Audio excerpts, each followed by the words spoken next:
and because of the trees. Gravenhurst is a lovely site, which we're interested in, but Gravenhurst also has played a remarkably important role in the Canada-China story because of Dr. Norman Bethune, who is considered by the Chinese as the #1 Canadian hero of China, having worked and died as a doctor during the war against Japan. We can't do it without Gravenhurst, and we hope that the school will become part of the Gravenhurst fabric. 200 great paying jobs, 700 students and a couple hundred people eating every day and living in homes, buying homes, growing up kids for the teachers and the staff. We would think that this is a very important economic driver for Gravenhurst going forward. We're looking for council to give us direction for two things. One is to formalize the arrangement, the agreement between us and the joint venture, so that we have something to represent the intent of the parties. But secondly, to get council direction to actually now pursue purchasing the land from the province. So all of the costs associated with that would flow through back to the developer.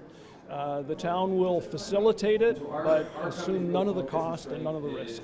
I think it's a really great opportunity for Gravenhurst and for Muskoka, and I think that it's going to be a huge economic driver for the jobs, not only the short-term jobs, but the long-term jobs with regard to not only the everyday workers there, but also the teachers, bringing good jobs to Gravenhurst and families. And I think the community really has to rally around this, and certainly the downtown has to be prepared for people coming in their stores as well. And my concern was finances, and that was answered. It seems that there will be no financial contribution by the town and no liability from the town, and that's important. It's going to be very interesting to watch the process being worked through, and yeah, it sounds very promising. Well, it's going to be a lovely looking school. We're not yet ready to display it, but we're working with Diamond Schmidt, who are a great architectural firm out of Toronto. And I think it's something everyone will be really proud of, and it will look like it grew out of Muskoka. We think it'll actually look a whole lot better than the existing sanatorium ever looked. We would hope that we can have the school operating by the autumn of 2019, which is aggressive.